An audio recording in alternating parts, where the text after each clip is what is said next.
Bai, hasiko gara, bai.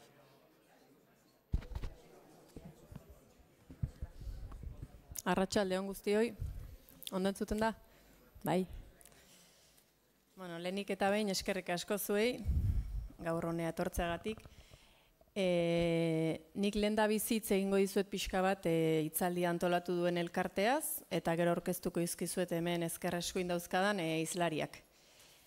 Hitzaldia antolatu du genozidoren biktimen elkarteak, hainbat kidek antolatu zuten edo sortu zuten elkarte hau 2009 urtean, eta esan dezagun 5 helburu edo 5 lan esparru edo eremutan aritzen dela.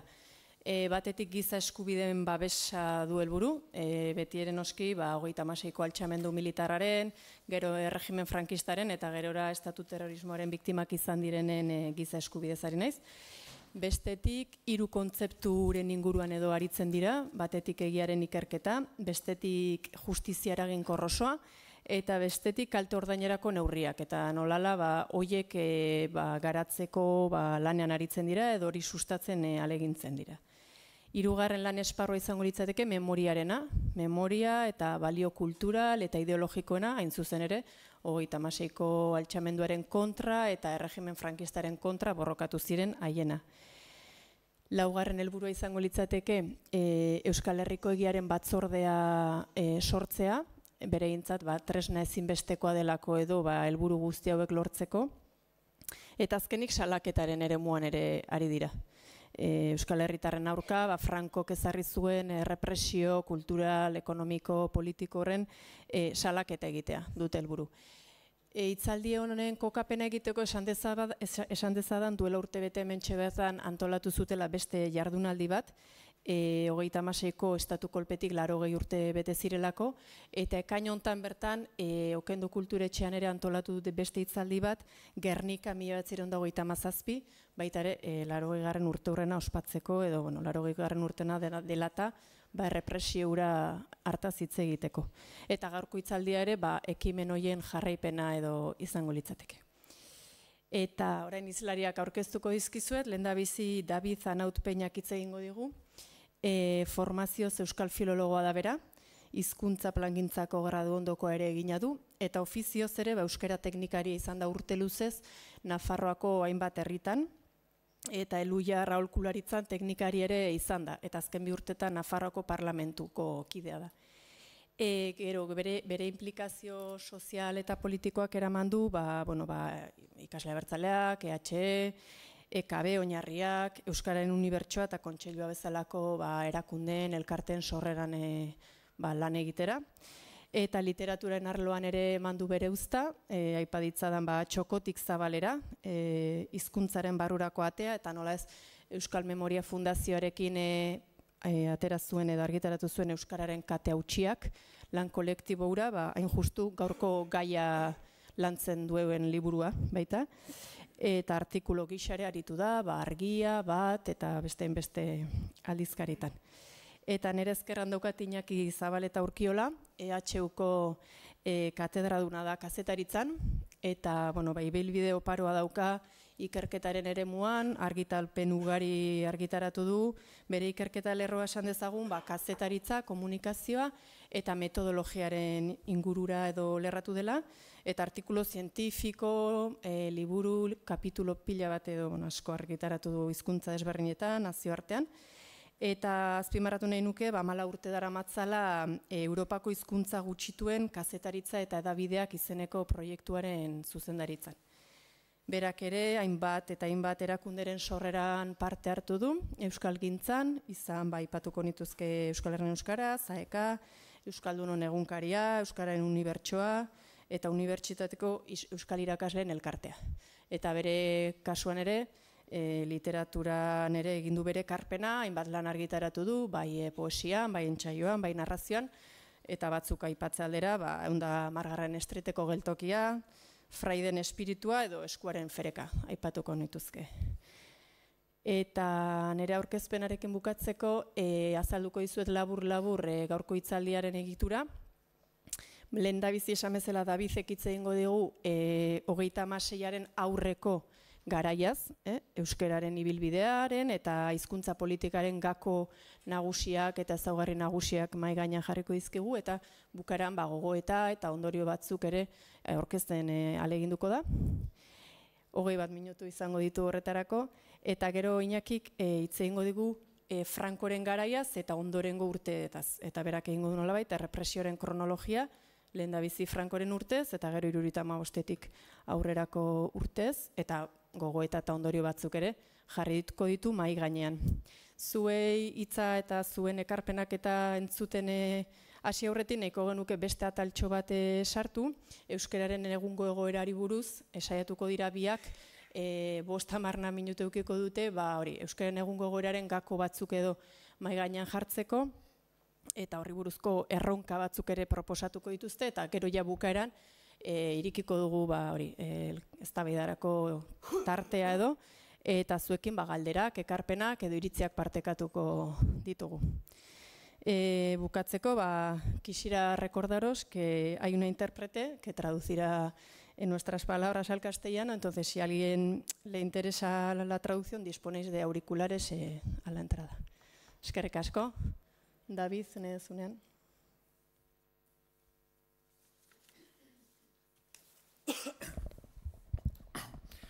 Bueno, Gabon, eta noski eskerrik asko etortzeatik.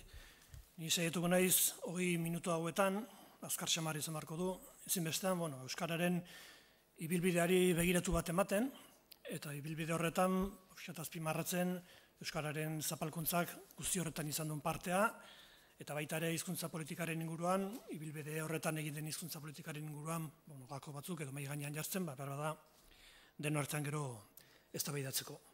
Ibilbide horri begiratu bat emateko, irudi hau erabili genezake, horre badakit gauz batzuk ez dela erabat finkatuta, aintzinean eroko garai hortan euskaraz egiten zen edo ez, gauz batzuk zalantzan egon daitezke, baina balio ezala irudi honek gutxinez erakusteko pixka bat gure bilakaera zein izan den, ez gure bilakaera esaten duenean euskararena edo euskaldunona edo euskalde iztunona, eta ustute biztakoa dela, ez dut gauze berririk esango, ipatzen baldin badut, atzerakako bilakaera bat izan dela, euskarak izan ditu aurrera egiteko momentuak ere historian zehar, esaten denez, segurazki erdiaroan, espansio momentu batzuk behar da, baina, nagusiki ikusten dugun irudia, hau da, ezta, galera baten edo atzerakada baten historia. Hor, euskarak galdu ditu lurraldeak, galdu ditu hiztunak, galdu ditu funtzio soziolinguistikoak ere bai, eta hori egia esan, horren kontakizuna egiten denean, normalean, ateratzen zaiguna da esatea, galera bat bizitu dugula, ezta, eta uste dute noski bat zuzena dela, eta gainera euskaldunok edo euskaltzaleo behintzat, galera hori ere, kasi tragedia bat ezela bizitu dugu, min ematen digu edo sentimenduz bizitu dugu, ezta.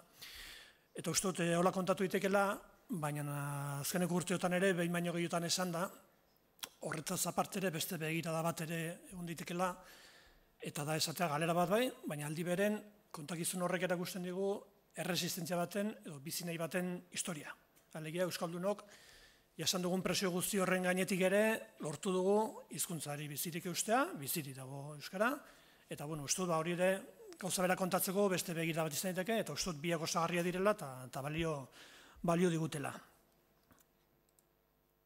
Euskararen bilakaera hori esplikatzeko, askotan egin izan da olako faktoretara egien zerrenda bat ez da. Uste dauzkagula, egoera esplikatzeko, aldeko indar batzuk, euskararen alde egin dutenak, eta euskararen kontra egin dutenak ere bai. Eta nik egin dut, nolabiteko zerrendatxo bat, ezaguna dira haudenak, ez ditutenak irakurriko, baina, euskarari ze gertatu zaion? Gertatu zaio euskalari, euskal herriari, hor dauzkagun horiek ez da, inbazioak, kolonizazioak, erdal gizartekiko askotariko harremanak, eskola, faktore psikologiko batzuk ere bai ezan, norberaren hizkuntzaren desvalorizazioa, lotxa, konplexuak, edabideak, administrazioek hizkuntza gisa latina eta gero romantzeak hartzea, hirien sorrera, industrializazioa, instituzioak esaten duenean, instituzio arrotzak, baina baita ere behar bada, momentu batzutan bertakoak eta gureak zirenak ere bai ezta, soldaduzka, gerra, erdal gizartearekin askotariko harremanak izan ditugu, hemen zerrenda ez dago ponderatuta, alegia ez da rankin bat, lehendabizikoa da eragin handien ezan duena eta gero besteak, ez hau denak, badute zerikusirik eta askotan jokatu dute euskararen biziraupenaren aurkako faktore bezala. Horren ondoan dauzkagu noski beste indar batzuk, euskararen alde egin dutenak, eta horretazko esate baterako atxikimendua, alegia euskaldunen atxikimendua, eta horre jarri dut, naturala eta ez konstientea askotan, eta askotan euskaldunak utzi dio hizkuntzari ez behar bada ikuspegi euskaltzale militante eta ideologizatu edo bat zeukalago, baizik eta bere hizkuntza zen, inertzia eta modurik naturalenean euskaraz egin izan dut, utzi dio, eta beste batzutan izan da kontzientea, eta beste indar batzuk aldekoak, Elizaren praktika garai eta lurralde jakinetan, hau bera, egia esateko kontrakoen zerrandan ere sartu genezak, hor gertatu da batzutan alde eta bazetan kontra, gauzak ez dira txuri edo beltz, baina hori ere izan da, gizartaren konpartimentazioa, une kritiko batzutan imperioak erortzea, Erromatarren imperioa, momentu baten erori egin zen, hori hola gertatu ez baliz, behar bada beste egoera baten egon gineteke, ohituraren indarra, euskarak eskaintzen zuen talde nortasuna eta indarra, familia bidezko transmisioa, hazkunde demografiko handia une jakin batzuetan, nazio kontzientzia, euskaldunontzat euskarak zuen prestigioaren kontunekin ere, oso modu ezberdinetan irakurrieteke, kontrako faktore bezala ere askotan aipatzen da, baina euskaldunontzat segurazki euskarak berak ere beste erabatea behar bada ez kultur hizkuntza gisa, baina bazun bere prestigio, bere erabilerarako, eta horrek ere lagundu izan dio. Inmigrazio masioko fenomenoak gure historian zehar, segurazki berandu hasi izan dira, lehenago hasi izan balira behar bada ere beste gora baten egoineke. Erakunde propioak izatea, hizkuntza ofiziala eta idatzi euskara izan ezarren, bizitzazun etnolinguistikoa, eta zerrenda hau ez da noski osoa, gehi hori izan dira, hauen guztien batuketak, segurazki, ekarri du euskararen bilakaera horrelako izatea, eta gaur egun 21. mendean gauden egoerantan egotea. Bilbide horretan, egon dira noski, data, aldi historiko, eta gertaera eta fenomeno esanguratsu batzuk, horren hemen ez daukagu noski ez dirik kronologia oso bat egiteko, ez dakit nire gauza izango nintzaken egiteko, baina, bai, igual aipatu egitezke, gertaera edo garai esanguratsu batzuk, horietako bat izango da noski, erromanizazioa eta latinizazioa, hori gertatu zen garaian, beti esan da, erromanizazioak oso eragin sakona izan zuela Euskal Herrian, eta egia da, baina behar bada latinizazioak ezen beste ez direlako gauza bera. Etorri zen Erroma, ezarri zuen bere imperioa, eta horrekin bat ere hizkuntza, baina behar bada, nahiz eta erromanizazioa oso urtire eritxi, latinizazioa bera etzen hain urtire eritxi, eta nahiz eta Erromako imperiotik gauza asko hartu, latinare hartu benen noski, baina euskarari eutxi ere bai. Nik daki dela, Erromak etzun hizkuntza politikarako dekreturik egin, orrun de facto ezarri zuten bere hizkuntza, gizartearen maila batzutan, baina, ez dut oso fenomeno esanguratsua izan zela, eta bere ondorio linguistikoa oso nabarmena izan zela, eta dela.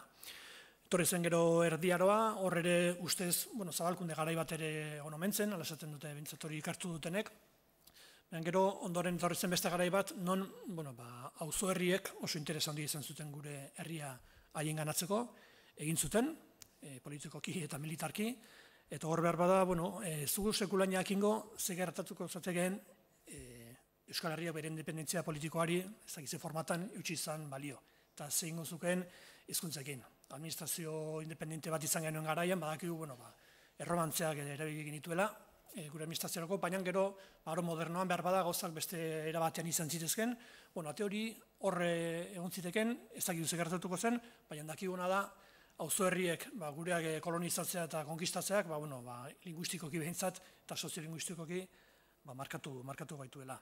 Inflexio puntu bezala ere askotan aipatzen da, Borbondarren etorrera, 2007 urtetik aurrera, egia esan, hizkuntza politika ordezkatzaile bat lehendik ere bazetorren, ezen gauza berria, baina behar bada, egia da, horren intensifikatu egin zela, eta hortik aurrera, neurri gehiago eta sistematikoagoak eta intensoagoak behar da hartu zituztela, horren beti izan da, inflexio puntu garrantzitsu bat izan zela.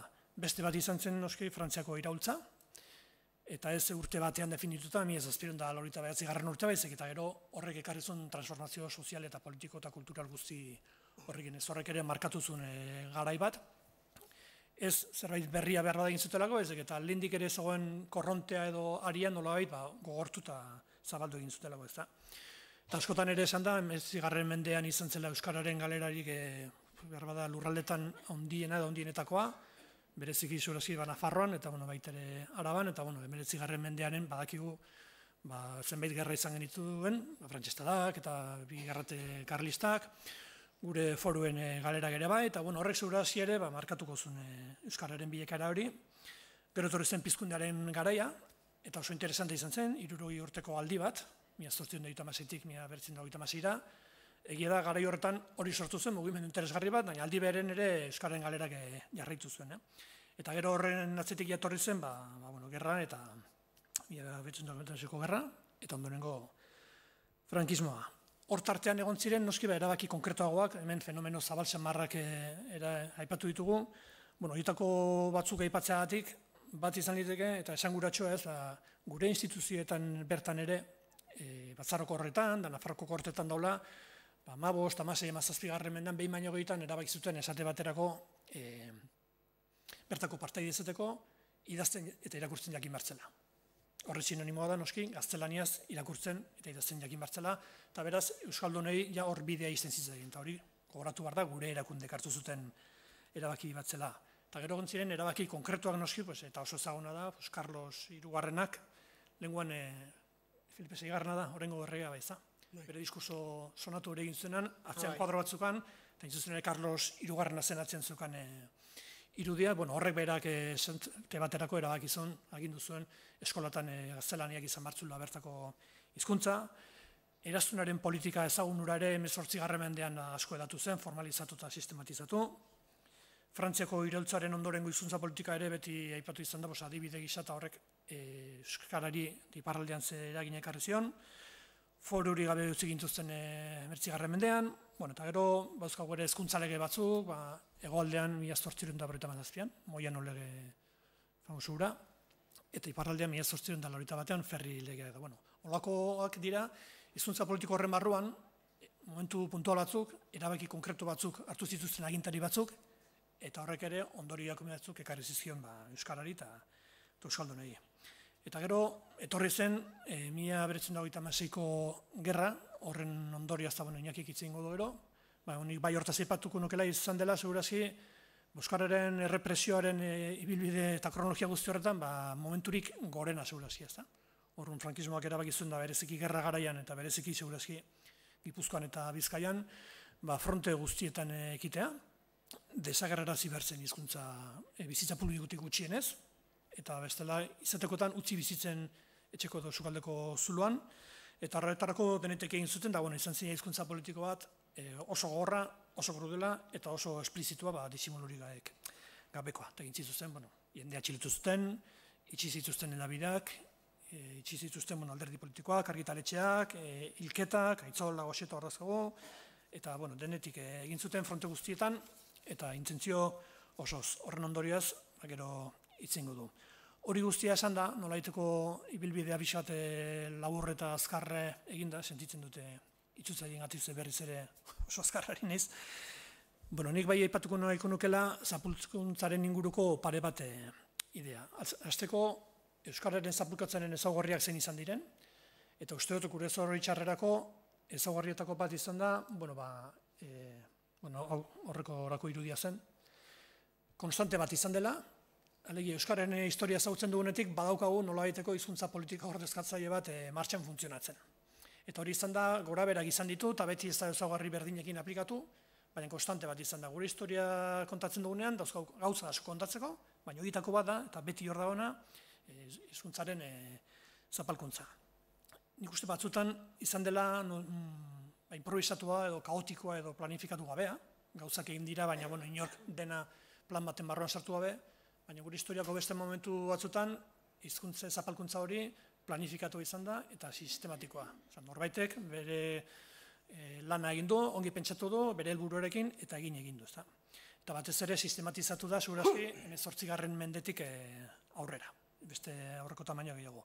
Batzutan, eta horregatik akarri dute haunera, izan da agerikoa eta beste batzutan isila. Agerikoa da esate baterako radibide hori ez da, que no se les permita alegia. Nik esaten dut zen nahi dudan eta idatzi egiten dut eta hemen daukazu agindua. Ez dut disimulatzen, hori askotan gertatu da. Beste askotan egin da hizkuntza politika bera, baina nolabait esateko gordean edo isilan, ez da. Horretarako daude, bi adibide horiek. Zaten, que se note el efecto sin que se note el cuidado, oso esanguratxoa da, ez da, bueno, egin dezagun hau, ez dezatela naberitu, baina guk egin dezagun. Batzutan izan da, esku hartzailea, hizkuntza politika hori, alegia, estatuek normalean, erabaki dute, esku hartu behar dutela, eta ere egin behar dutela, euskararen egoeran, eta egin dute, eta beste batzutan behar da, politika izan da, eta hizkuntza liberalismoa deitzen duguna, ez da, utzi gauzei gertatzen, ematen dugu ez dugula deus egiten, baina inertziak eta hizkuntza hegemonikoaren indarrak eramaten du hizkuntza gutxitu edo aula desagertzera edo desagertzeko bidean jartzera. Eta hori esate batarako, estatu frantsesako oso ongi aplikatu izan du garai batzutan. Honek daukan okerrena da, hizkuntza liberalismoaren eredu horrekin, deus egin ez duenari zaila dela deus leporatzea eta zeta izo, hau egin duzu, ez nik ez dut deus egin. Horren ematen du, nolabait liberatzen dela karga horretaz. Eta gero, hizkuntzaren zapalkuntzan lanean aritu diren horiek, izan dituzte eskura bitarteko asko. Eta momentu batzutan batzuk erabili dituzte, beste batzutan beste batzuk, eta momentu jakin batzutan frankismo garaien esateatarako denak batera segurazki ez da.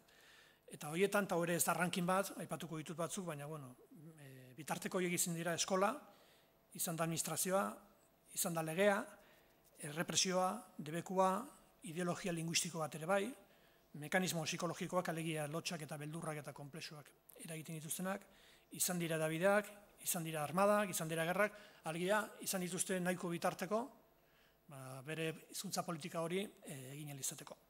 Eta baita ere esan beharko da, askotan izan dela oso kontzientea hori eta helburu jakin bat zeukana.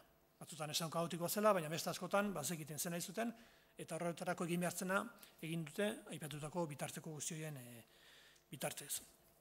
Aipatu nahi nun baita ere, lehen aipatu ditugun faktore guztien artean, oitako asko neutroak izan litezke. Baina euskararen zapalkuntza eragiteko borondate batek bihurtu ditu euskararen aurkako. Azalduko dut eskolaren adibidearekin, eskola unibertsalizatzea, arautzea eta derrigorrezko bihurtzea. Erabakizen momentuan, Frantziko estatuak edo Espainiko estatuak erabakiz dezaketen eskola hori euskaraz izatea. Baina ez, erabakizuten gaztelaniaz edo frantsesez izatea. Hori erabaki konstiente bat izan da, eta bazekiten horrek ze ondorio izango zuen besteak beste idatzita dauketelako.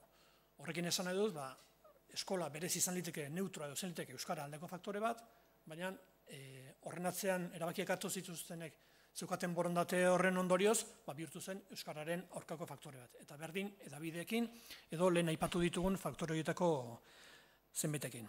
Horren, nik pixkate eta bukatzeagatik eta ondoriak labur esateagatik, gertatu zaien euskarire da, lehendabiziko mapa horretan ikusi duguna, alegia, atzeraka bat egon da, eta euskararen kate hori, euskara iran horrez iztuena, hautsi da momentu batzutan, eta momentu askotan, eta toki askotan.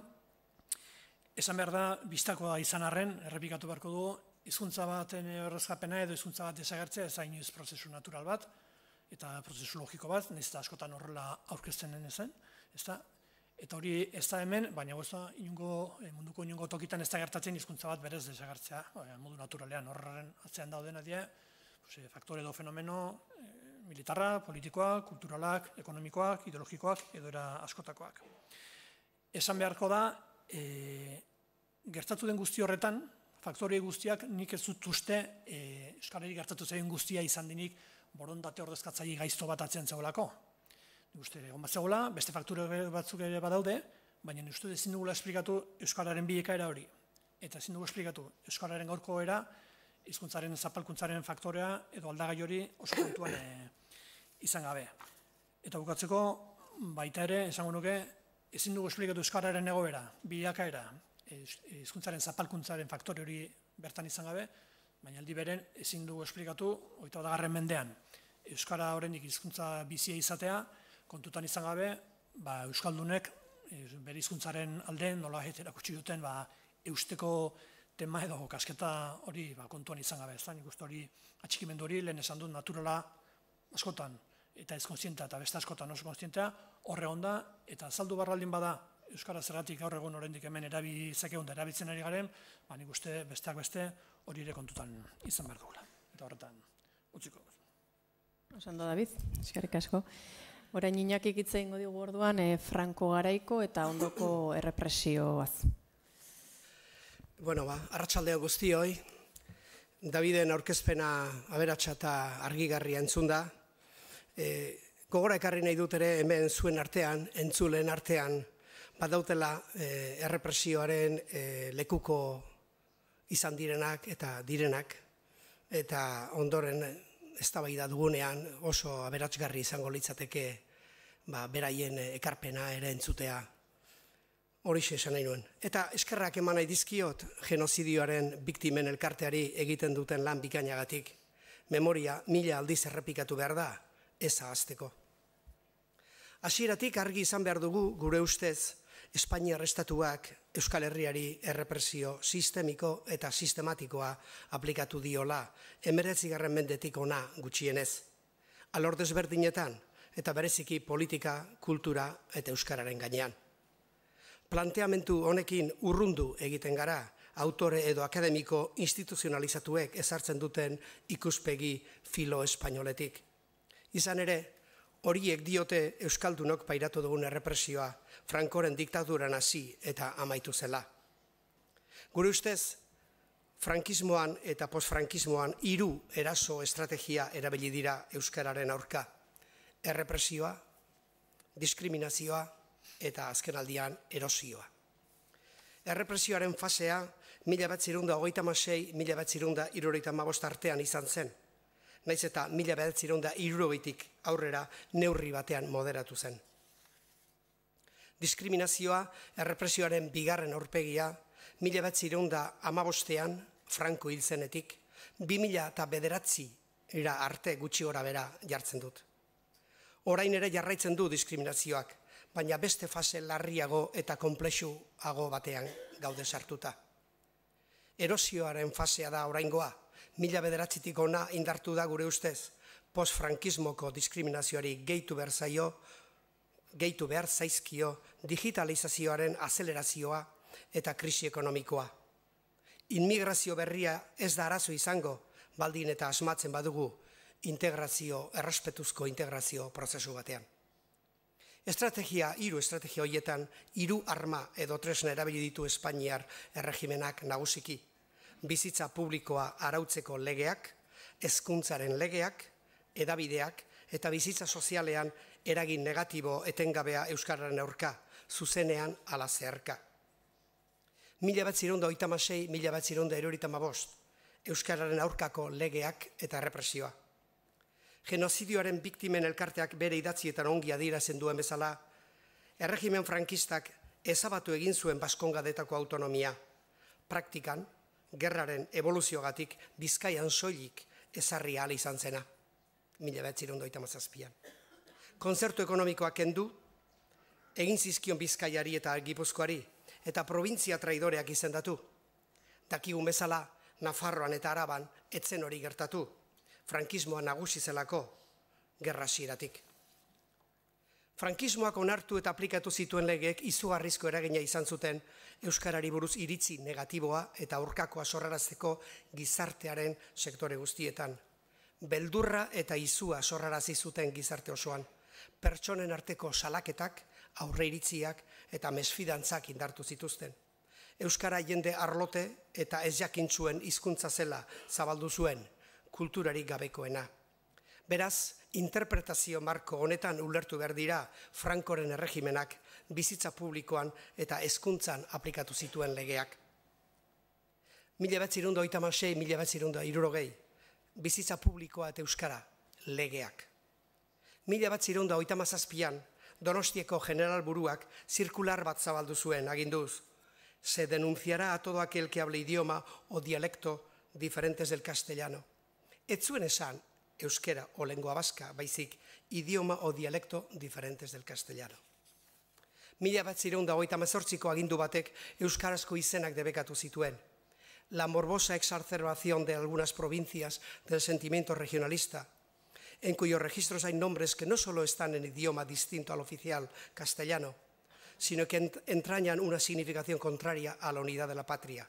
Tal ocurre en las Vascongadas, con los nombres de Iñaki, Kepa, Koldovica y otros que denuncian indiscutible significación separatista. 1938ko beste agindu batek erregistro zibiletan jadanik euskaraz zeuden izenak nulo bihurtu zituen. se considerarán nulas las inscripciones que se hayan practicadas en idioma o dialecto distinto del idioma oficial castellano.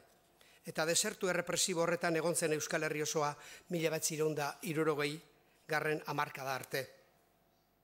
1960 ingurutik hasita Espainia aldatzen hasi zen, turismoa, industrializazioa eta immigrazioa besteak beste. Euskal Herriare aldatzen zijoan eta industrializazioarekin Espainiar probintzietatik etorkin asko etorri ziren, euren bizimodua aurrera ateratzera. Beraz, gauzak aldatzen hasi ziren gizarte osoan, eta estatu frankistak ere aldaketak sartu zituen legeetan garai berrietara zerbait egokitzeko. Honela, 1958an, erregistro zibilaren legea garatzen zuen dekretuak zioen, se permiten los nombres extranjeros o regionales. Si tuvieren traducción usual en castellano, solo se consignarán en esta lengua. Baina, Eliza babes eta aitzaki. Elizaren abaroan, bakarrik aurkitu zuen urte haietan euskarak babesgune txiki bat. Jakina, ez gara Elizaren jerarkiaz mintzatzen, baizik eta herri Elizaz, apez eta religioso arrunt, baina adoretsuz Euskal Herri osoan barreiatuta.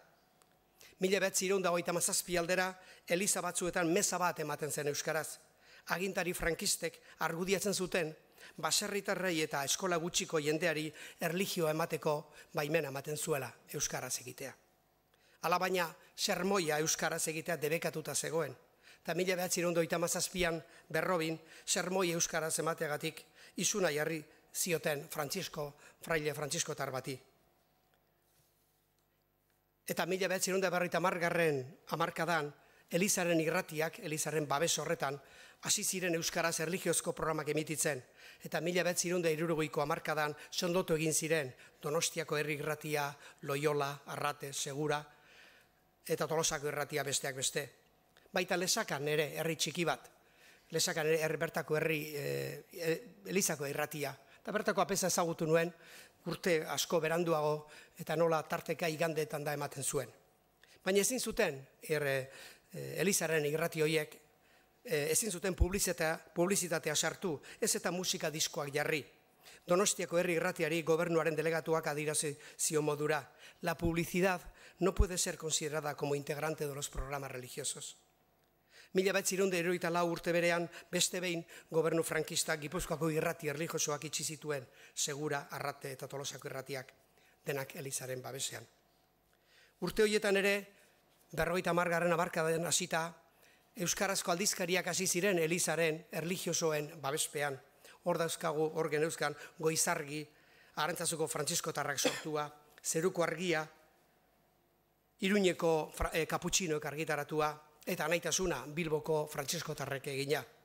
Nire ustez, urte haietan, eta gero ere, 1950 ingurutik aurrera, Arantzazu eta Frantziskotarrak euskal kulturaren eta euskal herri xehearen erreferentzia bihurtu ziren, eta Deustuko Unibertsitatea eta Jesuitak, Garate, Anaiak salbuespen, aldiz, espainolismo eta kapitalismoaren gune Bilbon. 1960ko hamarkadan ikastolak sortzen joan ziren toki desberdinetan, eta 1969an azaroan ikastolen federazioa sortu zen, 51 ikastola eta 7.500 ikasle barnean zituela, beraz, 60ko hamarkada hori. Alfabetatze mugimenduare hasi zen, liburuak franko argitaratzen ziren, eta 1965an Durangoko azoka hasi zen. Urte hortan bertan, 1965an ez doka mairu, hemen, Gipuzkoan batez ere, ez doka mairu taldea, kantaldi publikoak ematen hasi zen. Eta hori, musikaren kontuarekin, gogoan daukat 1962an Arrasaten bizi nintzen, eskola politeknikoan estudiatzen eta pilotan jokatzen eskuz, Arrasaten ordezkari. Eta Arrasateko pilota elkarteak dirua batzeko eta pixkat euskal kultura suspertzeko kantaldi bat antolatu nahi genuen, ari naiz 1961-62. Eta erabaki genuen Pantxo eta Peio eramatea kantaldi batera, Arrasatera. Jakina, haiekin harremanetan jarri, moto bespa bat neukan. Arrasatetik iparraldera moto bespan joan, Pantxo eta Peiorekin hitz egin, ea presteuden Arrasatera etortzeko.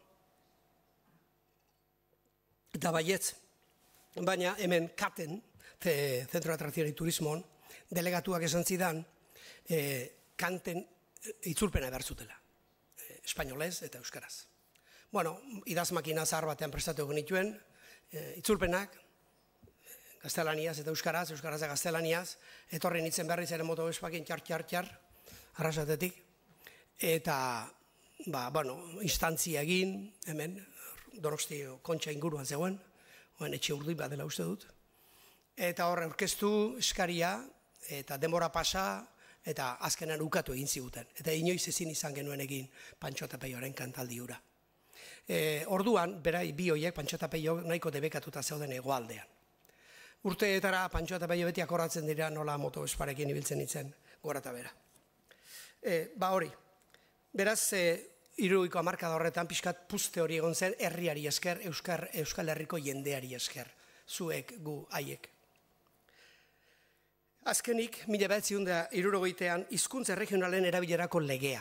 1900 gizarte aldaturik, frankismoa krisi handi batean sarturik, 1975 urrian Franco hil baino egun batzuk lehenago euskararen eta beste hizkuntza propioen erabilera erregulatzen zuen dekretua onartu zuen gobernu frankistak.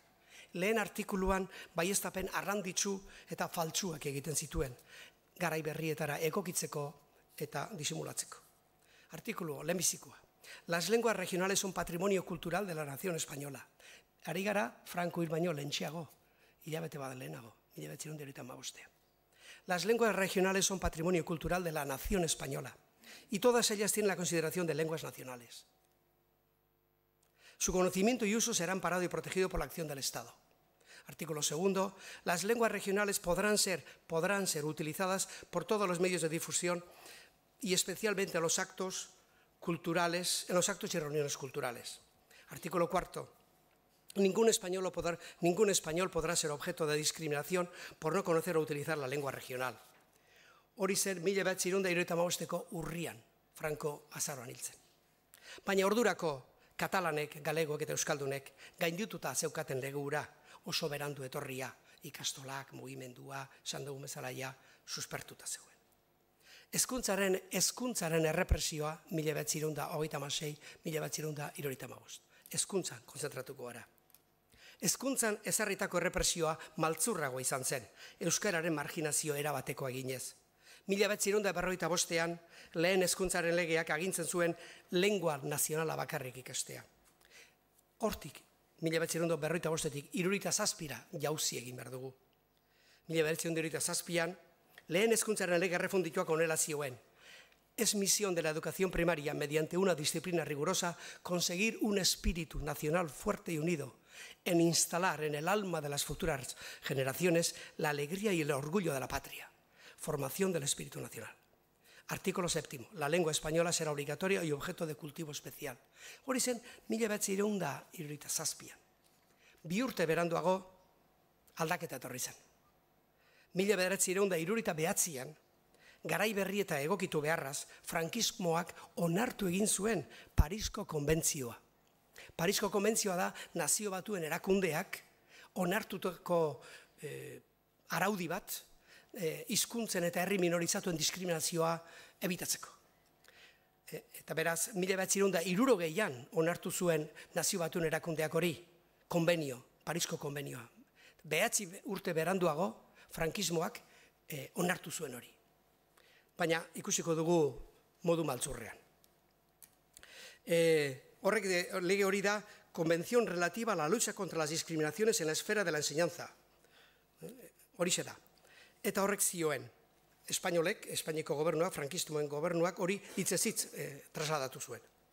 Artículo 5, konbenioak dioena. Los estados partes en la presente convención, España barne, acuerdan, convienen, que debe reconocerse a los miembros de las minorías nacionales el derecho a ejercer las actividades docentes que les sean propias, entre ellas las de establecer escuelas y emplear y enseñar su propio idioma siempre y cuando, eta hor muga batzuk nahiko esanguratsok ezartzen ziren, adibidez, la asistencia a tales clases será facultativa. Orduan, sarreran, erretorika, pilo bat, Parisko konbenioaren jarraipen, Eta gero, la asistencia a las clases era facultativa. Hori zen 1979an. Hurrengo urtean, 1970an, hezkuntzaren lege orokorrean, EGB ezaguna, hizkuntza propioak irakasteko araudia zegoen. Título primero. La educación preescolar comprenderá juegos, actividades de lenguaje, incluidas en su caso las lenguas nativas. Artículo 17. La educación general básica comprenderá el estudio de la lengua nacional, el aprendizaje de una lengua extranjera y el cultivo, en su caso, de la lengua nativa. 1975an, Franco hil aurretik, haurreskoletan lehen hezkuntzan hizkuntza natiboak sartzeko dekreto onartu zen. Se autoriza con carácter experimental y a partir del curso 75-76 incluir como materia voluntaria para los alumnos la enseñanza de las lenguas nativas españolas. Lenguas nativas españolas. Baina jarraian arau zerrenda luzea zekarren bide hori mugatzeko. Orduan, lehenbizi jartzen zuen esaldi barroko polita eta gero mugak. Beraz, frankismo azken urteetan hezkuntzaren alorrean eguneratzen saiatu zen euskara eta beste hizkuntza propioak, baina egiaz erretorikoa zen gehiena, itxura egiteko, experimental y como materia voluntaria. Zer egin zuten diputazioek? 1936tik 1935era. Baskongadetako 3 diputazioek ezarrez. Gipuzkoan ezer, Bizkaian ezer. Arabako diputazioak 1973ra jo behar dugu. Eta orduan, 1973an, egin zuen, erabaki bat hartu zuen, propuesta de fomento y conservación de Vascuence en Álava. Eta hori izan zen kili-kili, zautuko duzu, kili-kili sartzea, metodo euskara ikasteko modura. Nafarroko foru aldundiak bai, Nafarroko foru aldundiak gauza batzuk egin zituen. 1956an, Institución Príncipe de Viana jarri zuen, eta hor, sección de fomento de Vascuence. Eta aldizkari bat ateratzen zuten, eta gero herrietara ere Nafarroko aur euskaldun guztiei diploma bat bialtzen zien, Príncipe de Vianak, esaten, zu euskalduna zara ohoretsua, nire etxera ere, gure etxera leitzara etorri zen. Akorraz ere, nitxik-itxigan nintzen, eta diputaziotik diploma bat etorri zitzaigun euskalduna ginela, eta ohorea zela euskaraz jakitea. Jakina hor zegoen, ultzur medikua, Príncipe de Viana zeudenak, oso euskaltzaleak Nafarroan hori bideratzen. Beraz, Nafarroa 1950 hamarkadan, eta 60 hamarkadan, Príncipe de Vianak euskararen fomentorako zerbait egin zuen. Beste puntu bat, demografiaren efektu bikoitza. Euskararen bilakaeran ezin dugu aipatu gabe utzi demografiaren eta immigrazioaren efektua, batez ere 1950-1970 urte artekoa. Ongi dakigunez, urte horietan jende asko etorri zen Espainetik Baskongadetara, industriara, bizimodu duinaren bila zetozen eskubide osoz. Hego Euskal Herrian populazioa 112 igo zen 1940tik 1970era, 30 urtetan. Gehiena Espainiar etorkina, Espainetik etorria, eta horrek euskararen errealitatean eragin negatiboa izan zuen garai hartan. Alabaina, Euskal Askapen Nazionalerako mugimenduaren diskurso politiko eta praxiaren eraginez, berriz diot, alabaina, Euskal Askapen Nazionalerako mugimenduaren diskurso politiko eta praxiaren eraginez, etorkinen seme-alabak euskaldundu egin ziren, eta indar berri eman zioten Euskal Herriari. Paredes Manot txiki da horren adibide. Azken finean, abertzaletasun etniko batetik, abertzaletasun zibikora eman zuen jauzi. Abertzaletasun etniko batetik, abertzaletasun zibikora. Eta horren simboloa, nolabait, Paredes Manot txiki izan daitekela uste dut. Sar gaitezen orain, 1900 postfrankismoan, 1976-2009an. Lehengoa aurrekoa frankismo zorrotza errepresioa bat zen, Franco ondoren postfrankismoan diskriminazioa izan da nire ustez estrategia. Diskriminaren garaia. Estatuak legez euskara ofizialdu eta aitortu arren ofizialtasun hori sistemikoki mugatu eta eskalatua da, hizkuntzaren garapen integrala oztopatzeko modukoa. Naiz eta demokrazia parlamentariaren aretoetan onartu izan. Gainera, postfrankismoan une batzuetan diskriminazio nahikoa ez izan eta errepresioarekin jo zuen euskalgintza 2000 urte aldera egin zuen modura egunkaria egin eta egin irratia itxiz, eta AEK eta ikastolak mehatxatuz.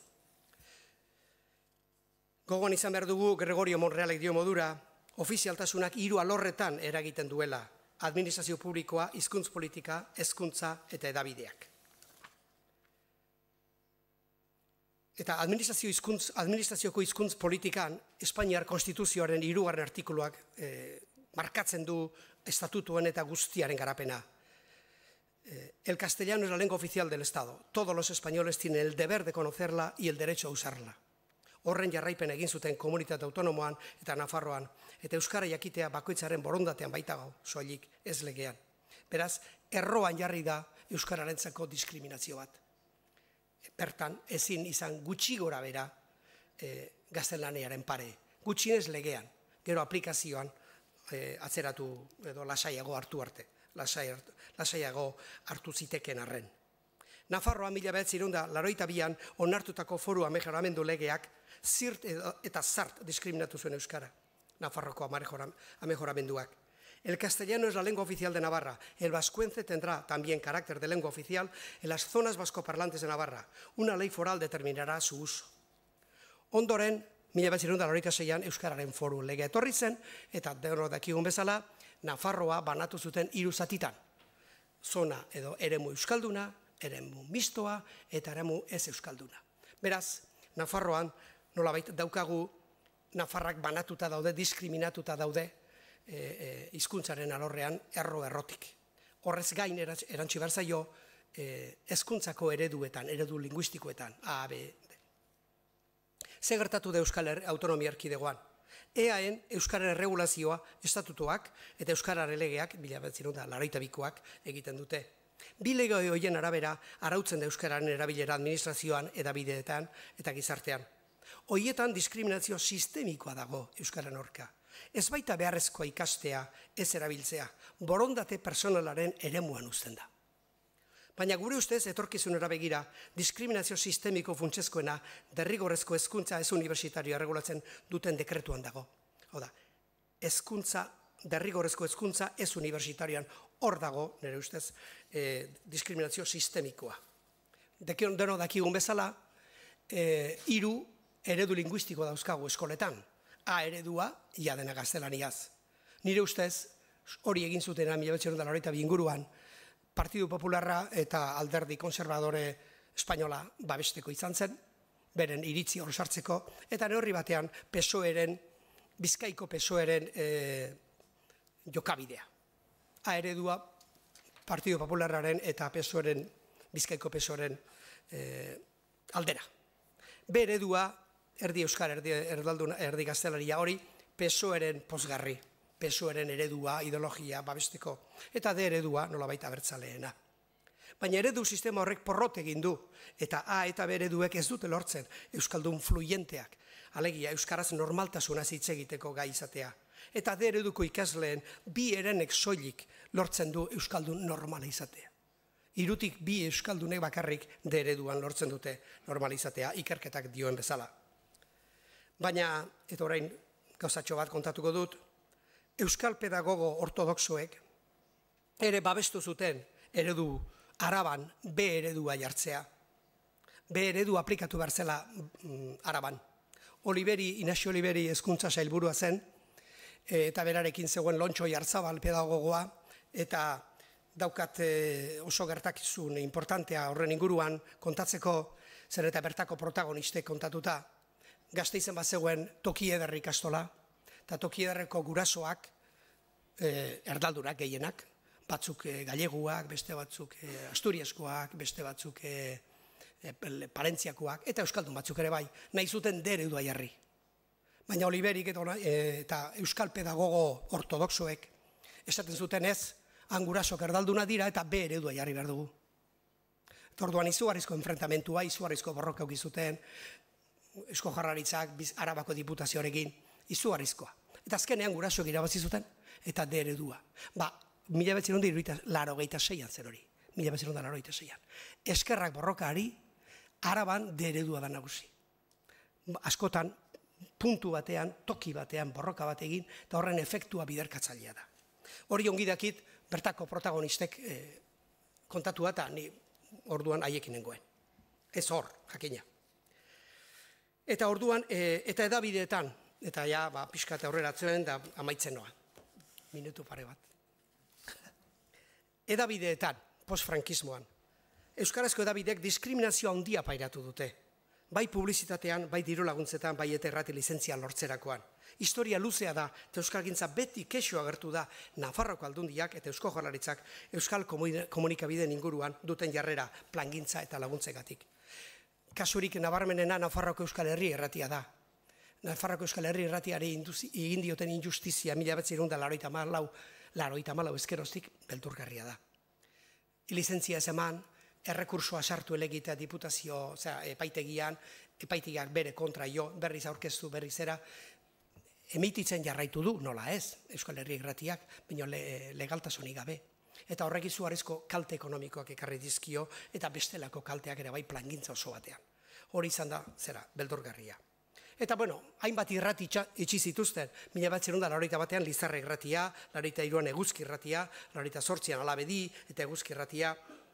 Eta gero, 2000 urte aldera, dena da eta tesi genozidaren babesean, Euskararen eta Euskal Herriaren alde jarduten zuten hainbat erakunde itxi eta zigortu zituen Estatu Espainiarriak.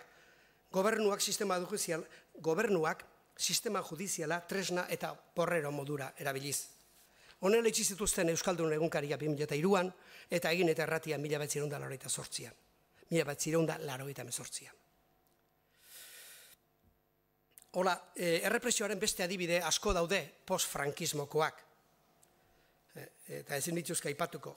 Baina gauza txiki bat aipatu nahi dut, 1981an, Iruñan bizi ginen, Euskal Herrien euskara sortu genuen, Sagrario Aleman da kuadrilla bat, eta orduan, abenduaren 24an, 1979an, abenduaren 24an, Nafarroko diputazioan sartu ginen, Euskal Herrien euskarazko 10 kide, Sagrario Aleman da kuadrilla bat. Zera Kontxi Erro, Lesakakoa eta kuadrilla bat. Jesus Malon hezkuntza sailburuarekin gogoeta egiteko euskararen ofizialtasuna eskatzen. Jakina, entzarratu ginen, abenduaren 24an, olentzero eguna, eta polizia forala sartu, atera gintuzten, eta gero epaiketa.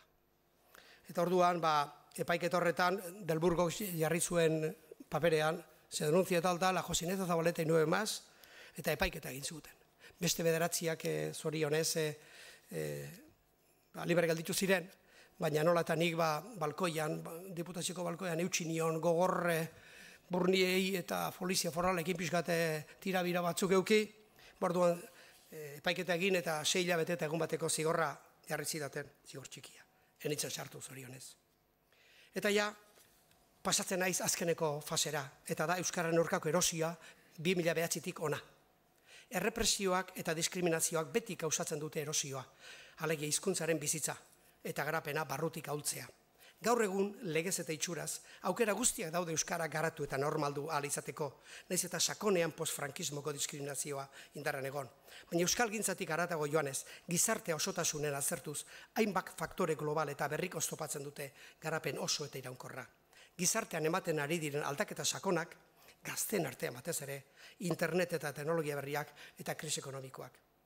Erosioaren azterketan ere sartu beharko genuke faktore potentzial modura azken urteotako immigrazioa, Latinoameriketatik eta beste herrialde batzuetatik etorria. Etorkin horiek euskalduntzen eta errespetuz integratzen asmatu beharko dugu Euskal Herriaren etorkizunerako. Dena den, hitzaldiaren azken partean, gerosiago, mintzatuko gara oraingo egoeraz eta arraunken inguruan. Eta hauxe izan da nire aurkezpena, barkatu luzatzea. Eskerrik asko. Eskerrik asko, Iñaki. Bueno, lehen aipatu bezala orain ataltxo bat eskainiko diogu euskararen egungo egoerari, orduan David hasiko da, egoeraren ardatzak eta erronka batzuk proposatzen, gero Iñakik hitz egingo du, 5-10 minutu, eta gero zuen txanda izango da. Bueno, euskararen gaurko egoerara etorritanik, laburre esan marko banu zein den egoera hori, uste esango nukela, azkeneko hamarkadotan,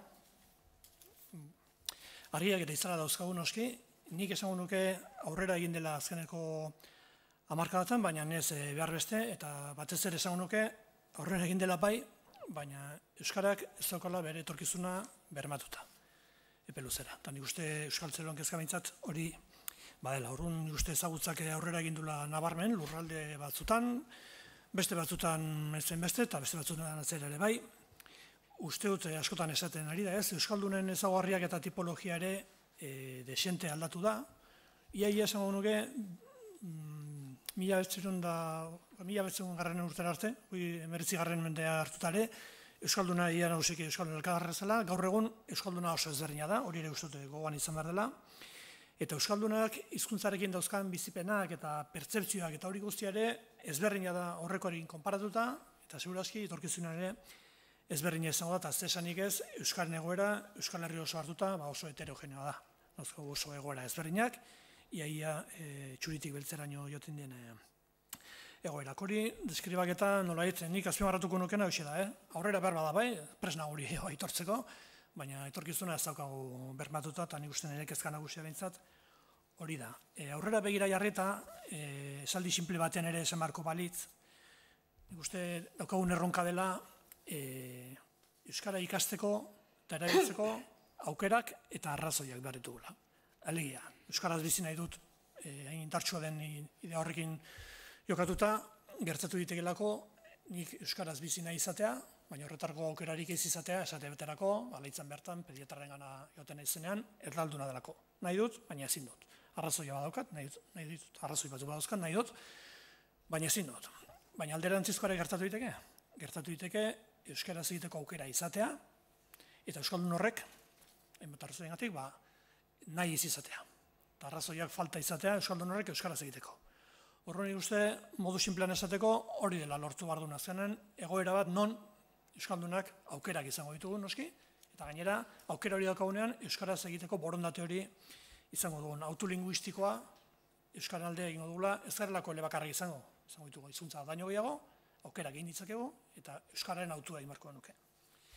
Horren, erronka batzuk nik hemen apuntatu ditut, nire ustez euskalgintzak, euskaltzaleok eta gizarteak bera Euskal Herrikoak eta euskanak, lehendabizikoa da, ez da nik asmatutako noski, uste momentu honetan esaten ari da, eta nik uste egia dela, salto jauzi kuantitatibo eta kualitatibo bat eman behar dela. Eta nik esango nuke, erantziko nuke, hizkuntza politikari eskufrenoa altxatu hartzaiola. Eskufrenoakin gabiltzala, gabiltzen tokitan. Uste dute importantea dela, komenigarria gutxien izango litzakela, nora jo nahi dugun hori ere argitzea zein den gure aspirazioa, ez? Eta niretzako badago, berri txarrakek badauka kanta bat, ez? Bizi ala iraun. Hoxe, nik uste hori argitu beharko denukela.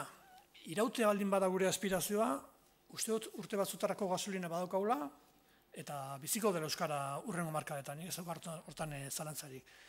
Gure aspirazioa baldin bada, ez bakarrik bizitzea, baizik eta euskaraz bizi, baina naturaltasun batekin, erosotasun batekin, eta modu osasuntxu batean, uste dut beste gauza bat dela. Eta uste dut Euskal Herrian, da Euskal Gintzan bertan ere, behar bada badaudela helburu ezberdinak, eta ikuspegi ezberdinak, batzu konformatzen dira esate baterako iraupen horrekin, beste batek izan dezake aspirazio komunitate trinko eta zebat izateko, beste batek Euskal Herri oso nahi du euskalduna, horregon ditezke aukera ezberdinak, niretzako galdera da esatea. Eta helburu ezberdin horiek baldin badauzkagu, aurkitu dezakegu estrategia edo taktika edo bide bat denok nolabait asebeteko gaituna edo denok gutxinez parte batean elkarrekin lanean jarri gaitzakena. Altzaga moduko bat, baina hizkuntzaren alorrean. Baina hortarako uste komeniko litzakela, norberak ere goitzak azaltzea pixka bat, bere aspirazioa zein den, zekaro, bat edo beste izan behar bada, gauz batzutan, egin beharrekoak ezberdinak ezein dituzke. Askotan, esaten ari da, edo nik irakurtzen dut, adostasun soziala eta herri akordioa, eta horiek behar direla Euskaren inguruan, eta ados nago. Hor zalantzak sortzen zaizkitz, adostasun horrek noren hartzeko izan behar duen. Zetetarako, Eusko Jaurlaritzari nikolako aire bat hartzen diotez, adostasuna behar da, alegia gehiengo handiak eta indar politiko guztien nolaiteko babesarekin, eta babesa zetenean, igual izango dare, beto eskubidea ez. Euskal Herren euskaraz egitziten duenan, nik ulertzen diot behiago, euskararen aldeko postura garbi daukagun arteko, herri akordio hori behar dela euskara alde egiteko. Nik nire burua momentu honetan, Nafarroan ikusten dudanez, eta egunero egokitzen ari zait.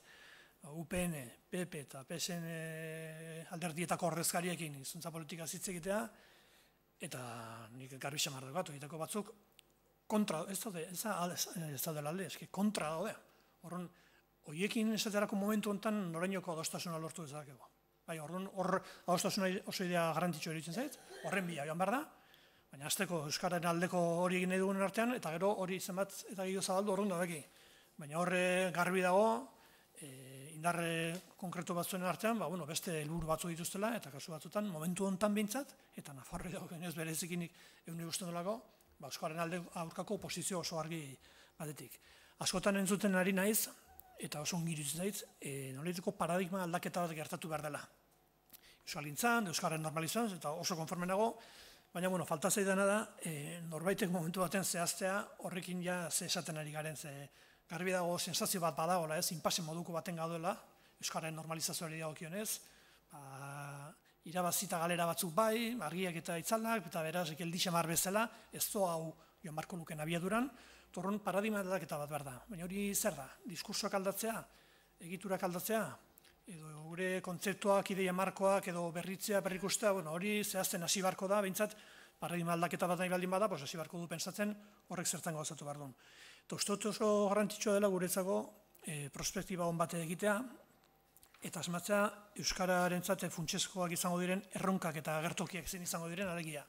Ze gizartea datorren, asmatu behar dugu, jakin behar dugu, eta gero galdera funtsezko batzuk eginez. Horietako bada nola eta non gauzatuko dira nagusiki herritarren harreman sareak, alia gure bizitza nolakoa izango da hemendik urte batzutara. Gure harreman sareak zein izango dira. Gaur bezalakoak izango dira edo beste erabatea biziko gara. Zein izango dira hizkuntzaren etorkizuna baldintzatuko duten funtzio sozial nagusiak. Hor badoko oso eskema zarra ez, administrazioa, eta aisialdia, eta edabideak, eta zer. Horiek eragiten dute gure hizkuntza praktikan jakina, etorkizunean zein izango dira horiek. Eta zenbat ere ingo digute, ze guk horietan eragin beharko dugu. Oso garrantzitsua ere, asmatzea zein izango dira Euskalduna Euskaraz egitera eramango duten arrazoiak. Alegia, zerk motibatuko du pertsona elebidun edo eleaniztun hori Euskaraz egitera. Nolako izango da orduko pertsona eta ze motivazio izango ditu, nik uste hori ere jakin behar dugula edo komeni zaigula behintzete jakitea. Eta ero nola eta noraino eragingo du Euskal Gizarteanen egituratze eta antolatze sozial eta politikoak. Esate baterako, eta hori independentziaren moda, hori gai hain modan dagoenez, nik uste ikasita daukagula, independentziak esate baterako ez dula bermatzen hizkuntza baten etorkizuna, hori gertatu da estetoki batzuetan, baina nik bintzen ere pentsamendua da, independentzia politiko batek ere Euskarari beste bitarteko batzuk emango liziokela eta gure mesedarako izango litzatekela. Horren jakin beharko dugu ere, egoera gertoki politiko ezberdinetan, horrek zer eragina izango luken. Eta hortik aurrera, nik uste dauzkagula ohiko gakoak beti aipatzen ditugunak, ez Euskaren inguruan, estatus ofiziala eta marko juridiko egoki bat behar du euskarak, belaunaldi berri guztiek euskaldundu beharko nituzke, hori oinarrizko minimoko gauza bat izan beharko litzake, baina horretatik oso urruti gaude oraindik ere. Hizkuntza politika bateratu bat, motivazioetan asmatzea, lehen esan dudana, diskurso eta hizkuntza ideologia interesgarri batzuk sortu behar ditugu, eta bide batez aprotxatu nahiko nuke, askotan diskursoa idealizatu egiten dugu, ematen du askotan diskursoa aldatuta eta berrituta, ja dena egin daukagula, eta ez dut uste. Uste dut oso garrantzitsua dela, baina hori bezen garrantzitsua diren beste gauza asko ere, bauzkago, erakunde eta gizarte mugimenduaren arteko elkarlana eta lankidetza uste dut beharrezkoa dela, eta hor zantzu positibo batzuk bai ikusi dituela nik azken aldi interesgarria dela, baina hor morrontzari gabe, hori ere esan beharko da. Eta gero alorrez alorreko ekimen da proposamen interesgarriak gizarte bizitzako alor guztietan. Edabideak, sozioekonomia, aisialdia, kultura, teknologia barriak hori dena. Eta bukatzeko bakarrenik azpimarratu nahi nuen idea bat, eta da niretzat oso garrantzitsua eta indartsua dena, eta azken urteotan indarrean dagoena euskalgintzan eta beste sektore askotan, eta da arnasguneena, ez da? Arnasgunea dira euskara nagusi den espazioek, euskara hegemonikoa diren espazioak. Eta espazioa esaten denean ez da bakarrik herri euskaldunak, Goizueta eta Arantza eta Zestoa. Herrietaz ari gara, baina arnasgune bat izan daiteke baita ere, kuadrilla bat, edo ikastetxe bat, edo enpresa bat, edo edabide bat, edo herri bat, edo zen gauza. Baina, espazio horretan, euskara izango litzake hizkuntza nagusia. Ez dut uste hori inork debekatzen digunek, zago dekretu horik ere hori debekatu digunek, eta nik uste horren bila joan behar dula, uste dut estrategia bezala euskalgintzaren sensibilidade desberdinetan onartzen dela, eta uste dut benetan emankorra dela Euskara azkenean praktikan erabiltzen delako, eta erakargarri delako, Euskara ere beharrezkoa bihurtzen delako, eta Euskarak gorputza pardonez, gorputza ere ezagutza noski bai, baina erabilerak eman behar dio, eta nik uste espazioetan bermatzen dugula, Euskara indartxungo dela eta erakartzeko moduko hizkuntza bat izango dela. Eta gero, horri guztiari, erantzi barzazio, balen esan dituen guztiek, populazio guztia Euskaldun du, estatus ofizial eman, eta gainerako guztiak. Labur esan da, hori. Eskerrik asko, Iñaki labur, zure txanda. Nire ekarpen honetan, lehenbizi ideia bat zabaldu nahi dut. Pixkat ere provokatzailea. Zu, ni, gu, Espainiar estatu ibiltaria gara.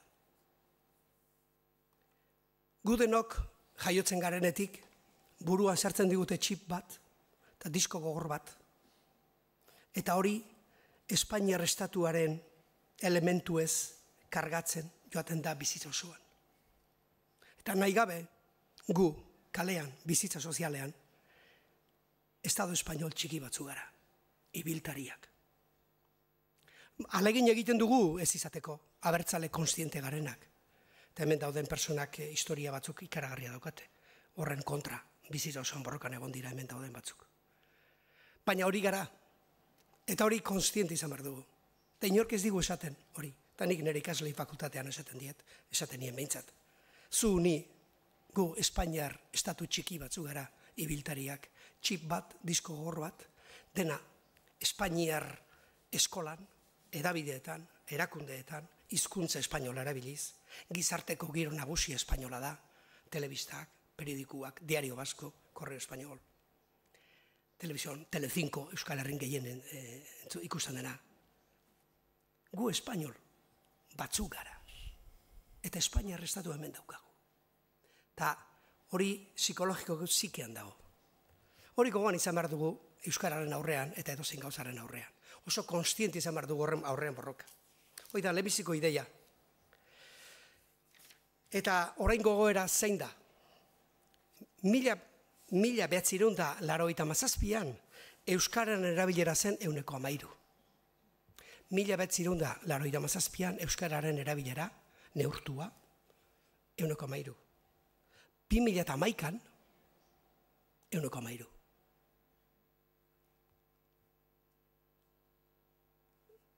Ze gertatzen da? Kontseiluak, Xabier Mendiguren, berezi hartu, kontseiluko buru zela, orain dela urte batzuk, ikerketa bat eta zera bat egin zuten diseinu bat, prognosi bat, konputagailuak erabiliz, esaten, erritmo honetan, Euskal Herria Euskararen alorrean euskalduntzeko, normalizatzeko, 750 urte beharko ditugula. Hori ikertu zuten da zabaldu zen, orain dela urte batzuk, Xabier kontseiluan zegoela. Erritmo honetan, Euskararen ezagutza igotzen ari da, bai. Erabilera ez. Estankatuta dago.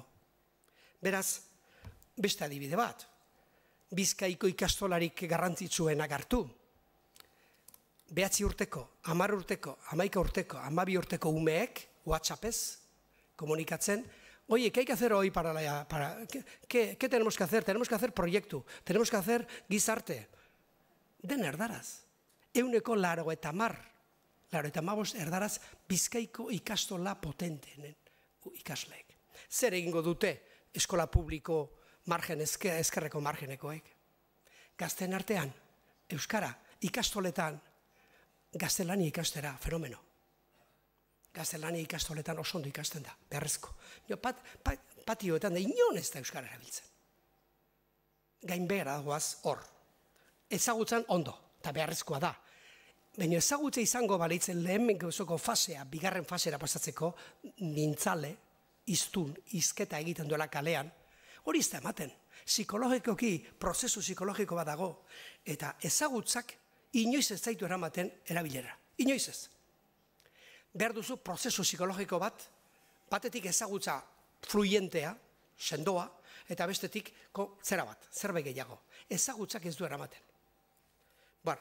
Orduan, nire ustez zein da egoera, desaktibazioa dago, inertzia, eta espainieraren diskursoa oldarkor berriz. Ni Bilbon bizi naiz, Eta Bilbon, nik euskaraz eskatzen dut, taberna, militantea naiz euskararena bizitza osoan, nik astean 7-8 aldiz eukiditzen ditut, egunero behintzat kafetegi batean joan euskaraz eskatu itzuli behar, habla espainol esaten diate oraindik, oie, que esto no, bronkak dauzkat, jai egunero, militantea naiz.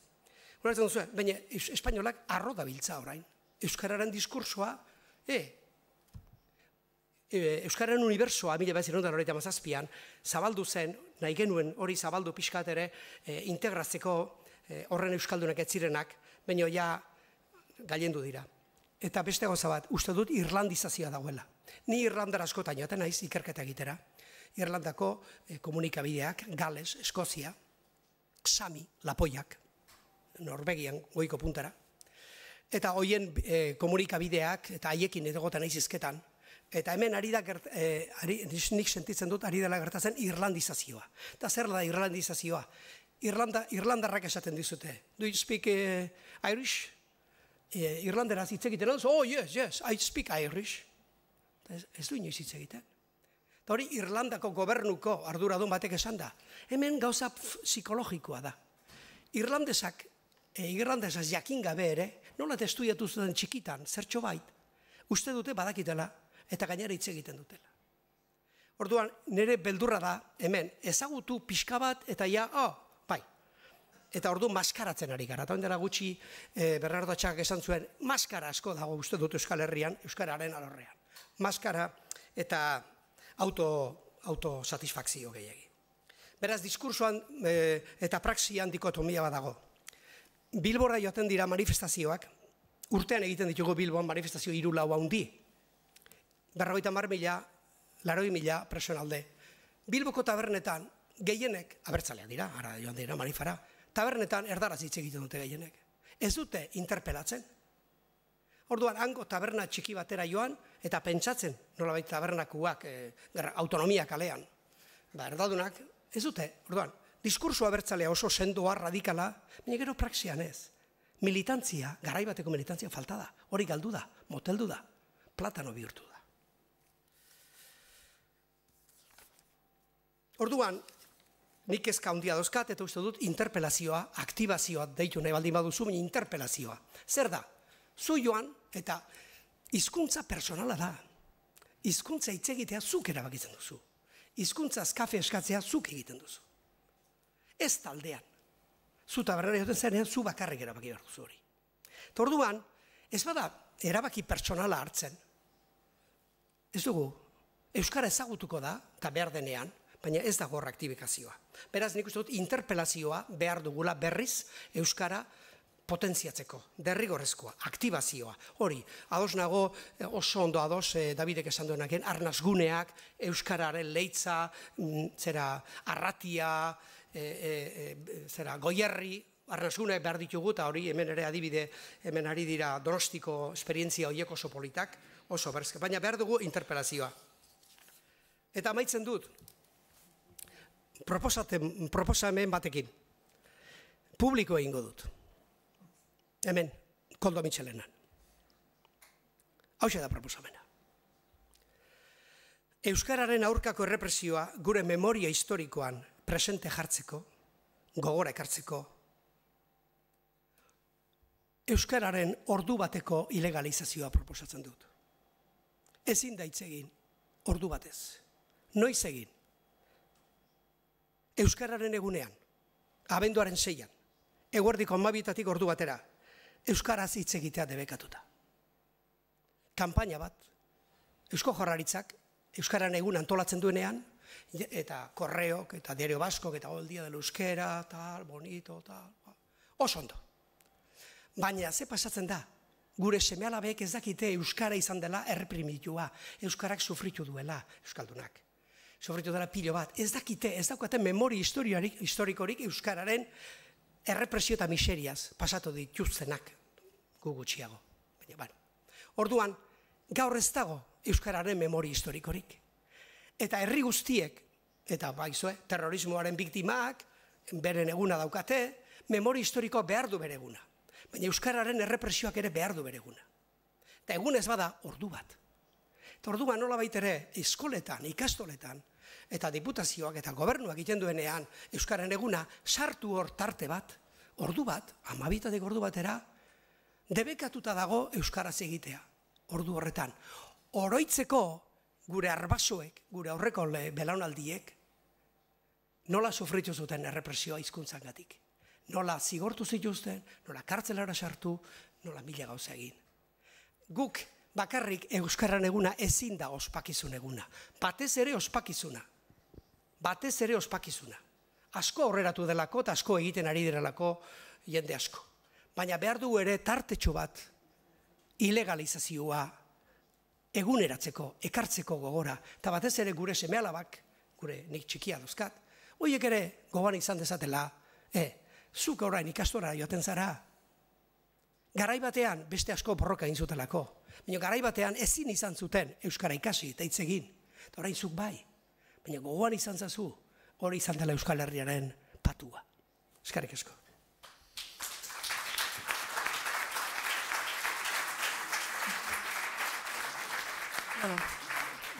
Eskerrik asko bioi. Badakigu ez daukazuela orain denbora gehiegi, baina Marisak lagunduko digu mikrofonarekin, orduan zuen galderak edo ekarpenak partekatzeko txanda irekiko dugu.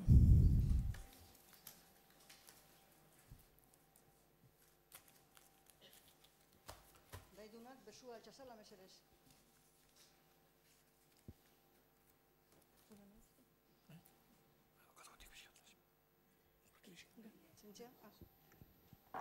Hau bari ondo. Zea, aurrena David Anaut jaunari. Zuk esan duzu, hor azaldu da zean, pantailan, gure instituzioek ez dutela inoiz ere prestigiatu, euskara prestigiatu. Zuk uste alduzu Eusko Jaurlaritzak euskara prestigiatzen duela bere presian bitartez? Bere presian bitartez Eusko Jaurlaritzak prestigiatzen duela gaztelera lan hizkuntza duen instituzioak prestigiatzen duela euskara, batez ere esaten digunean euskara zitzein behar dugula. Nigo goratzen naiz batzuetan gurasoak aurren zain egoten direla, autobusen zain egoten direla, eta erdaraz hitz egiten dutelako esaten dietela euskaraz hitz egin behar dutela, baina gero gurasoek erdaraz hitz egiten dute. Eta Iñaki Zabaleta jaunari zuk aipatutakoa beti burruketan zabiltzala eta ber. Eta egun batean euskaldunok esaten baldin bagoaz toki batera, zapatak erostera o zerbait erostera, eta ez badigute euskaraz kasorik egiten, o esate baldin badigute hablen español, eta esate baldin badugu. Así, pues cuando usted aprende euskera, vendré. Alegia, alde ekonomikotik egurra eman. Eskerrik asko. Bueno, nik uste, nik ez dut ezagutzen Eusko Jaurlaritzaren politika guztia, noski praxi guztia, baina seguru nago bere praxi horretan izango ditula gauza asko ingo ditu, eta horietako batzuk beharra da, pentsatzen dut, hizkuntzaren prestigiatzek harriko dutela. Ingo ditu gauzak, espezifikoki euskararen alorrean euskara prestigiatzeko, ingo ditu beste gauz batzuk euskeraz, eta horrek zeharka euskarari prestigiatzen ematen dio, gertatzen da horrekin batera, daukala nire ikuspegi behar bada urrunekotik, baina uste dute praxi oso erdalduna, orokorrean. Horrun euskararen alde egingo duen hori, zen nire segura nago egingo dula, behar bada, gero deskompensatua gelitzen da, erdararen alde egiten duen beste praxika horrekin. Praxi hori behar bada ez da izango erdera presigiatzeko eta bultzatzeko borondate batekin, baina praxi hori baldin bada, ondorio zuzena da, bere irudia batzetzari erdalduna baldin bada, ondorio zuzena da, gaztelinari praxik ematen diola. Horren ikuste dut, modu absolutu baten, ezin dela esan basurazki, bere praxia da, euskarari presio ematen diona, edo ematen ez diona. Ez, denetatik izango du, baina nik nagusitzen dela, bai Eusko Jaurlaritzan, bai Nafarroko Gobernuan, eta bai iparraldeko instituzio guztietan, Segurazki gehiago da erdarari ematen diona, euskarari ematen diona, baino bere eguneroko praktika horretan, bere departamentu guztien politiketan, bere ordezkari politikoen adierazpenetan, bere erdara galientzen delako, frantsesa edo gaztelania. Horrek ekartzen diguna da, nahiz eta behar bada borondate bat egon, neurri batzuekin euskara berrizigatzeko, praktikan, segurazki gehien aportatzena da, interpretazio horregatik, jendeak egiten duen interpretazioagatik ez, nire ordezkari politiko, nire gobernuak hizkuntzatan funtzionatzen du praktikan eguneroko horretan, horrek segurazki mesede gehiago dio erdarari euskarari baino. Denbora gutxi daukago badakit. Nire aldetik erantzuna, ni normalean, tabernetan, beti lehenbizi euskaraz eskatzen dut, eta, hablo en castellano, mira, es muy fácil. Ebakia, kortado, tal, da nik irakasle lan egiten dut. Kortesiaz, beti kortesiaz, eutxi, eta gero tabernara itzuli. Eta berriz, urrengo egunean. Claro, dendara etxara egunero zapatak erosterea hongo, zela presupuesto ikaragarria. Baina, bai, itzuli tabernara, eta lortzen dut. Eta hainbat olako arrakasta txikitxo lortu ditut, taberna batzuetan Bilbon, auzo Txurdinagan, da auzo Erdaldunetan, ja euskaraz zerbitzu minimoa, eskaria, gauzak, bai, eskerika, tal, lortzen dut. Bai. Baina ez itzultzea nik ez. Nik kortesia, segi, interpelatu, segi.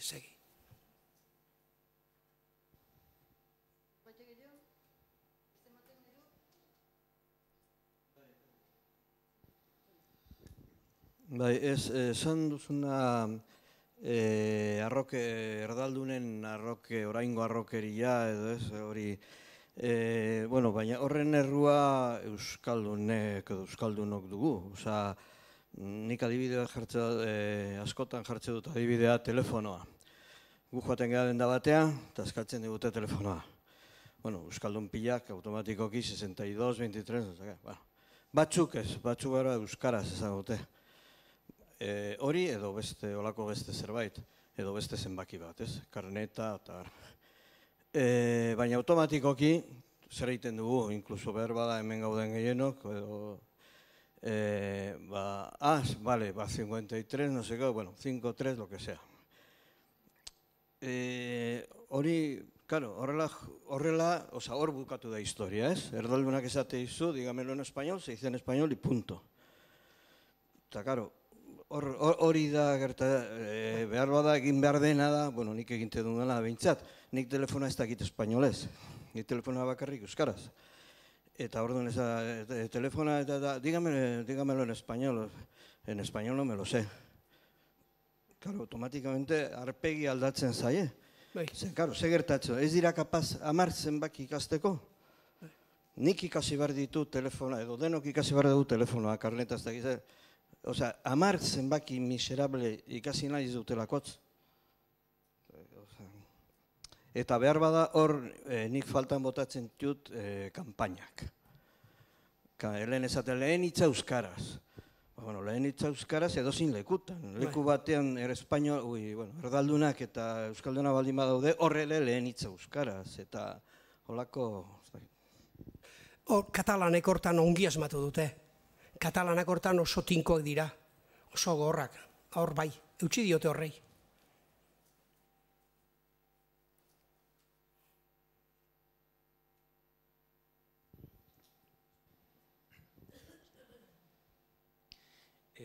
Euskararen erabilera adituek diotenez, 3 hanketan oinarritzen da. Ezagutza, aukerak eta motivazioa. Nik uste dut Euskal Herrian azken urteotan ezagutzari dagokionez eta aukerei dagokionez aurrera egin dugula, Euskal Herriko zati handi batean, baina motivazioa niri iritziz ez da lantzen. Nik uste dut motivazioa ahaztuta dugula. Aurrekoak aipatu du kanpainena, adibidez, baina motivazioa nola motibatu adibidez, haien artean erdaraz aritzen diren hoiei nola motibatu euskaraz aritzeko. Ezagutza gazteen artean EAEn behintzat 80%koa da, baina gero gazteak erdaraz aritzen dira toki askotan. Nola motibatu? Nola landu motivazio hori, zuen ustez? Nik, baneki, txasalduko nuke zer baino. Ezagik, nik uste, azteko horregatik esaten duen lehen, motivazioa, saiatu nez bintate azpimarratzen, azteko jakin barko dugu zerk motivatuko dituen euskaldunak euskaraz egitera. Zer nik uste, euskaldunen tipologia aldatzen ari da, lehen esan dute, ezagutzari dagokion ez gara elebakarrak, beste elebituna gara, eta gainera euskaldun gehienak hobeki moldatzen dira erderaz euskaraz baino, gaur egun. Eta horrek zesan nahi du, euskaldun horrek, euskaraz egin barra badu, bi aukera izango ditu askotan, euskaraz eta erderaz egitea. Erabakiko du, behar bada bere ezintasun edo mugo batzuen gainetik, euskaraz egitea, hori eskatuko diogu. Nahiz eta erderaz hobeki moldatzen den euskaldun horri eskatuko diogu, nahiz eta zu hobeki moldatu erderaz egintzazu euskaraz. Hori planteatuko diogu. Berak hortarako, horondate handixa marra beharko du. Alegia oso garbi izan, nik nahiz eta hobeki moldatu erderaz euskaraz egingo dut. Eta horretarako motivazioa zein da, nik uste horregatik esaten nuen, asmatu behar dugula gaurko euskaldunoi eta etorkizuneko euskaldunok zerk motivatuko dituen euskaraz egitera. Eta beti izan ditugu oso bi multzo motivazio identitarioa eta motivazio instrumentala, nik uste hori baino aberatsago ere izan ditekela, Jon Sarasua da azkarren inguruan proposamen interesgarri batzuk, nik uste motivazioa zein diren jakiteko. Baina hori asmatu behar dut, eta bereziki gazten artean. Eta pentsatzea, gazten motivazioa izango dela gurea, orain 50 urten bueltan gabiltzan hona, zurazki ez du asmatuko. Horregatik galditu marko zuen. Nik gaur egun egia esateko, ezagit gazte batek, gazte bat zerk bultatuko duen euskal zaitera datozen urteotan. Usteot betiko identitatearen kontu horrek eta balio dula. Nik uste horrek indarra dula. Eta horrekin batera badaude beste batzuk ere. Eta beste batzuentzako izango da, euskaraz izango da, alternatibo izateko modu bat. Eta beste batzuentzat izango da, euskaraz hobeki moldatzen ez, euskaraz ingo dut. Eta beste batzuentzat izango da, nik nire inguruan arnazgunea dauzkat, integratu nahi dut, eta integrazio sozialerako ezinbesteko tresna daukat, eta motivazio ezberdinak eskaini beharko ditugu. Baina oso horren egon beharko du, batez ere, euskaren erabilera bultzatzen dugunean, eta jendearen ganara zuzentzen garenean, asmatu behar dugu komunikatzen. Eta gugari baldin bagara diskurso batekin kokatuta, orain dela 30 urteko motivazioetan da gaietan, segurazki ez du asmatuko. Eta guretzako igual balio du, eta nik ez dute esaten orain arteko arrazoiek balio ez dutenik, Uste balio dute, baina balio dute batzuntzako, eta beste batzuk behar bada, beste idea ezberdin batzuk beharko dituzte, baina zurezi galdetu inmarko zaio jendeari gaur egun ze pentsatzen duen gai hauetaz guztietaz. Zigualioa, orain arte dakigunakin aurrera ez zurezi nire ustez gehiago galdetu beharko du. Eta motivazioen menua, zurezi zabaldu inmarko da, eta baina nire uste kako hor da, iritsi gaitezke momentu baten populazioa euskalduntzera, bere muga guztiekin, baina gero populazio horrek erabaki marko euskaraz egitea. Eta hortarako beharko du, horregatik esaten duen, arrazoi bat, 2 edo 3. Eta are gehiago, erderaz hobeki moldatzen baldin bada. Horren eskatuko dio, alegin plus. Horren nik uste oso garrantzitsua dela. Sentitzen dugu, baina ja aretoa ustu behar dugu. Azken galdera bat. Txiki bat. Bai, nik uste dut, eta gaur bertan ere, konfirmatzen dute nire iritzia, bizi dugu fikzio izugarri bat, euskarari buruz, abertzaltasunari buruz, nik uste dut fikzio batean bizi gerala, eta, askotan porrezatu egin dugu, ezagutza amuentatu egin da, horrako gauzak, eta sinistu egiten ditugu. Gezurra da, euskararen etorkizunerako hortik ez dator ezer. Motivazioa. Nola motivatu behar duzu, zuk esaten diozunak ez badio ezertarako balio. Osea, psikologikoki, baina ez da posible. Behartu egin behar da hizkuntza bat aurrera ateratzeko. Behartu egin behar da. Hemen ez. Abogadu izateko, abogadu izan behar du, ez dakit, gobernuan, gobernu batean, publiko izateko, funtzionari izateko ikasi egin behar du, ez dakit. Zergatik ez da jartzen, zergatik ez da jarri. 5 urtean, hemendik 5 urtera,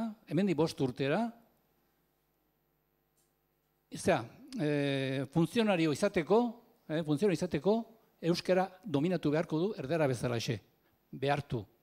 Hemendik 5 urtera badakizu, hor sartzeko, jakin behar duzula euskara, bestaretza sartuko. Horrek ikasiko du euskara horrek ikasiko du, motivazio bat. Gero badago beste gauza txiki bat. Herriak ere jarri behar du bere aldetik, hori funtzionari, Euskal Gobernuak eta danak. Herriak ere jarri behar du. Herriak jarri zuen, beste erremedioik etzeoenean. Ikastolak egin zituen, dana herriak jasozun hori dana.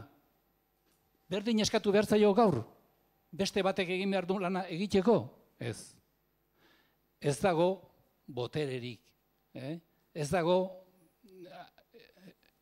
ez dakit. Ezin dugu aurrera segi orain gauden bezala. Ezin dugu aurrera segi. Motivazioa, herriak jarri behar du, ez. Bueno, hori xe.